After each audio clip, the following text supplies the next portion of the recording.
Hello আসসালামু আলাইকুম viewers, আর একটি নতুন ভিডিও নিয়ে আপনাদের সামনে উপস্থিত হলাম।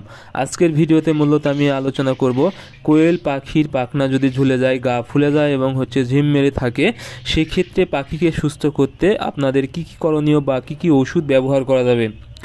আপনারা যারা কোয়েল পাখি পালন করেন, অনেক সময়ই দেখা যায় কোয়েল পাখি কিন্তু ঝিম মেরে থাকে এবং মারা যায়।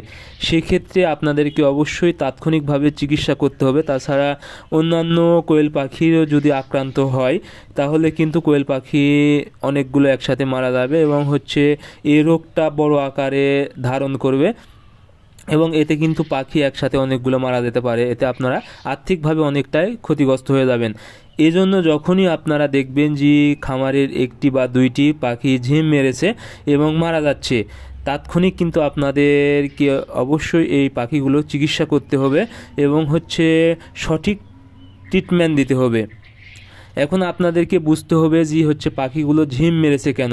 ঝিম মারার বিভিন্ন কারণ থাকতে পারে। তার মধ্যে একটি কারণ, যদি ঠান্ডা লাগে, হালকা যদি ঠান্ডা লাগে, সেক্ষেত্রে কিন্তু পাখি ঝিম মারতে পারে। এতে কিন্তু পায়খানা ঠিক থাকবে বা একটু পাতলা হতে পারে। এখন ঠান্ডার কারণে যদিও পাখি ঝিম মারে বা গা ফুলে তুলে, সেক্ষেত্রে কিন্তু পাখি মারা যাবে না।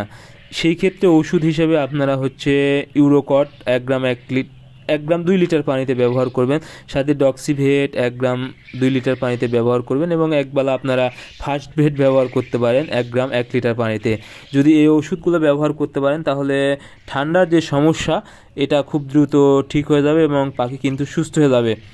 এখন যদি দেখেন যে পাখি ঝিম মেরেছে এবং মারা যাচ্ছে বা পায়খানার প্রবলেম, চুনা পায়খানা করতেছে, সেই ক্ষেত্রে আপনাদের কিন্তু যদি একটি বা দুইটি পাখির এই প্রবলেমটা হয়, সেক্ষেত্রে অবশ্যই আপনাদেরকে খুব দ্রুত রানীক্ষেতের ভ্যাকসিন করে দিবেন। কারণ রানীক্ষেত রোগ কিন্তু অনেক মারাত্মক। এই রোগ হলে পাখিকে বাঁচানো প্রায় অসম্ভব এবং একসাথে অনেকগুলো পাখি মারা যেতে পারে। এই জন্য আপনারা অবশ্যই সাথে রানীক্ষেতের ভ্যাকসিন করে দেবেন এবং ওষুধ হিসেবে অবশ্যই আপনারা লিভোফ্লক্সিসিন 1 মিলি 1 লিটার পানিতে এবং সাথে আপনারা নিওমাইসিন সালফেট, নিওক্সেল 1 গ্রাম 2 লিটার পানিতে ব্যবহার করতে পারেন। যদি এই ওষুধগুলো ব্যবহার করতে পারেন, তাহলে আশা করি আপনাদের কোয়েল পাখি খুব দ্রুত সুস্থ হয়ে যাবে। তবে আপনারা অবশ্যই নিকটস্থ ভালো ডাক্তার দেখে পাখিকে দেখাবেন। দরকার হয় পাখিকে কেটে দেখাবেন যে আসলে ভিতরে কি রোগ হয়েছে। আপনারা অবশ্যই লক্ষণ অনুযায়ী রোগ নির্ণয় করবেন এবং সেই অনুযায়ী আপনারা চিকিৎসা করবেন এবং ভালো মানের ওষুধ ব্যবহার করবেন। তাহলে আপনাদের কোয়েল পাখি কিন্তু খুব দ্রুত সুস্থ হয়ে যাবে।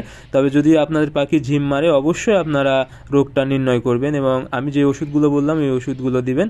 আশা করি কোয়েল পাখি খুব দ্রুত সুস্থ হয়ে যাবে। সো আজকের ভিডিও পর্যন্তই। আপনারা আমাদের পরবর্তী ভিডিও পেতে অবশ্যই আমাদের চ্যানেলটি সাবস্ক্রাইব করবেন। ধন্যবাদ সবাইকে। আল্লাহ হাফেজ।